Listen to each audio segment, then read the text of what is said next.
नमन करता हूँ। एक राधा मोहन सिंह जी को, जब मैं पार्टी का अध्यक्ष था तो मैंने उनको बुलाकर कहा कि इस बार हो सकता है कि पार्टी आप पर विचार नहीं करे। 2 दिन के बाद उन्होंने फोन करके कहा कि हमको क्या करना चाहिए। हमने कहा कि आपको किसी कार्यकर्ता को आगे खड़ा करना चाहिए। मोहन सिंह जी का फोन आया और उन्होंने 3 उम्मीदवार का नाम हमको दिया और इस चुनाव में भी नंदकिशोर जी स्वयं से, कभी इनको पार्टी ने नहीं कहा, इन्होंने स्वयं आकर कहा कि आप पटना साहिब आकर चुनाव लड़िए। मैंने कहा कि मेरा जाना तो हमको लगता है कि राजनीतिक कार्यकर्ता की हत्या करना होगा। पटना से इतनी ताकत एनडीए में है, कोई भी कार्यकर्ता चुनाव लड़ेगा, थम्पिंग मेजॉरिटी से चुनाव जीतेगा।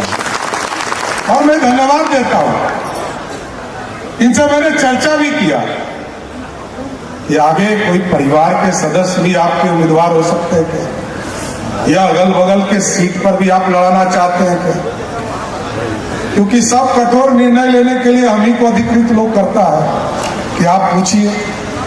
मैंने जब इनसे पूछा, उन्होंने स्पष्ट कहा कि पार्टी का कोई भी साधारण कार्यकर्ता आप भेज दीजिए, हम जितने वोट से जीतते हैं इससे दुगने वोट से चुनाव जिताकर भेजेंगे। और मैं धन्यवाद देना चाहता हूँ, अध्यक्ष जी हैं यहाँ, हम लोगों ने निर्णय लिया, पार्टी के केंद्रीय नेतृत्व ने लिया, पार्टी की पीढ़ियों को बढ़ाना है। और दोनों ने, मैं फिर कहता हूं, नंदकिशोर जी ने भी ये बात कहा और अरुण सिन्हा जी ने भी आकर हमको कहा था कि आप कुम्हरार से चुनाव लड़िए और आप यहां पर चुनाव आराम से जीतिएगा। मैंने उनको भी यही कहा था कि मैं तो ग्रामीण में इलाके से 5-5 बार चुनाव लड़ने वाला हूं। हमको कहा पटना में आप ला रहे हैं, पटना में कार्यकर्ता चुनाव जीतेगा। इसलिए मैं दोनों व्यक्ति, नंदकिशोर जी को और अरुण जी को विशेष तौर पर धन्यवाद देना चाहता हूं इस मंच से कि आपने कार्यकर्ता को जिताकर विधानसभा भेजने का काम किया। और साथियों, काम करना है, एक बार भी आप लोग सरकार का काम का गुणगान नहीं करते। अरे आपने तो मेहनत किया ही है, लेकिन ये पहला चुनाव रहा होगा जब जनता आपसे आगे खड़ी थी और वोट देने के लिए सबसे पहले लाइन लगा। और हम लोगों ने देखा है, कई चुनाव देखे, 2019 में पूरा आंधी चला इस देश में, 2010 का भी चुनाव याद किया, 206 सीट जीतने का काम एनडीए ने किया था। लेकिन जिस तरह इस बार बिहार की जनता ने, पूरे बिहार में 20 साल के सरकार के बावजूद बिहार की जनता ने 202 सीटें दिया है, इसमें सबसे बड़ा नींव कोई है तो वो एनडीए और भाजपा के कार्यकर्ता है जिन्होंने जिताने का काम किया। और साथियों, अब काम भी करना है। पटना साहिब के जो अधूरे सपने नंदकिशोर जी ने लंबे समय तक 95 से इस काम को आगे बढ़ाने का काम किया है। ये गौरवशाली इतिहास देने वाला जगह है। ये पुराना मगध यही है, पाटलिपुत्रा यही है और पटना साहिब भी यही है।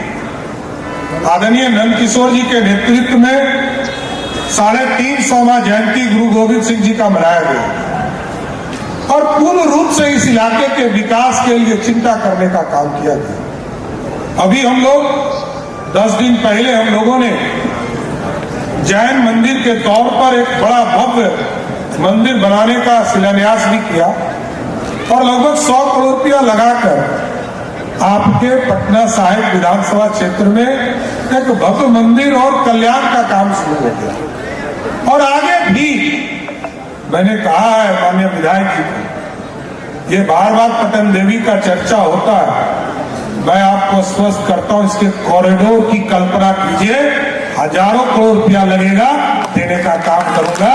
पटन देवी को निश्चित कीजिए। मैं तो बचपन से उस इलाके में आते रहा, इसलिए मेरा मानना है ये आपकी जीत है और ये बहुत बड़ी जीत है। लगातार बिहार के विकास के लिए लगातार मैंडेट मिलना ये एक बहुत बड़ी बात है। आज हमारे यहाँ हम लगातार सरकार के ऊपर दो चीजों पर काम कर रहे हैं।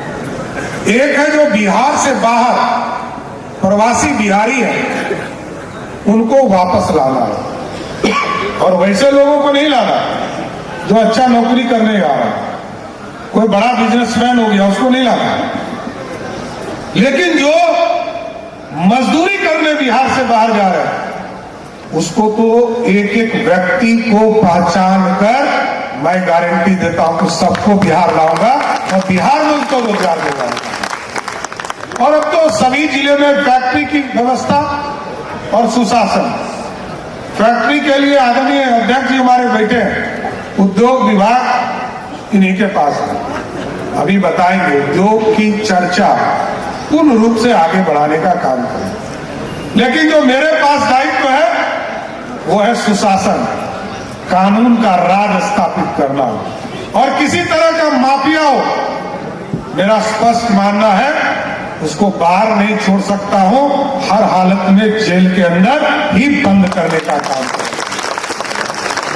अब तो सुशासन के लिए कहीं सीसीटीवी कैमरा लगा रहा हूं, ट्रैफिक की व्यवस्था की जा रही, और कई जो अपराध है, गंभीर अपराध है, इतना भी व्यवस्था हम लोग खड़ा कर रहे हैं कि जो गंभीर अपराध में लोग अपराधी हैं उनको 6 महीने के अंदर ट्रायल कराकर उनको जेल के अंदर बंद किया जाए, इसकी भी व्यवस्था हम लोग फास्ट ट्रैक कोर्ट से करने जा रहे हैं। अब कोई माफिया हो, हम तो चिन्हित करा रहे साथियों, अभी तक 400 लोगों को चिन्हित करा चुके हैं। ये दारू माफिया, बालू माफिया, जमीन माफिया, ये छूट नहीं सकता है। और ये तीनों को, आपको भी कोई लगे कि इस तरह का माफिया आपके समाज में खड़ा हो, उसको जरूर सूचित कीजिए। एक एक माफिया को जेल के अंदर बंद करना है, नहीं तो बिहार के बाहर भगा देना है। इसलिए अभी हम लोगों के पास, मैं जब गृह मंत्री बना तो मैं एक स्कूल में गया था, एक कार्यक्रम में, तो छोटी छोटी बच्चियां आकर कह रही थी कि हमको दिक्कत हो रहा है। हमने पूरी तरह एक व्यवस्था खड़ा किया। ये पेट्रोलिंग के तौर पर पुलिस दीदी का कंसेप्ट लाया है। पुलिस दीदी पूरे बिहार में जितना कॉलेज है, जितना गर्ल्स स्कूल है, जितना कोएड स्कूल है, सभी जगह पर व्यवस्था किया जाएगा कि एक एक छोटी से छोटी बहन को भी सुरक्षित उसके घर तक पहुंचाने का काम बिहार की सरकार करेगी। इसलिए आपका आशीर्वाद बना रहे और आपकी ताकत पर भी हम लोग, आपकी ताकत से ही बिहार चल रहा है। और आज यदि नरेंद्र मोदी जी को लगातार टॉनिक देने का काम कोई कर रहा है, वो बिहार की जनता है जिसने टॉनिक देकर 240 सीट भी आया। हम 400 का सपना देखकर चले थे कि 400 सीट हमें एनडीए के लोगों को मिलेगा।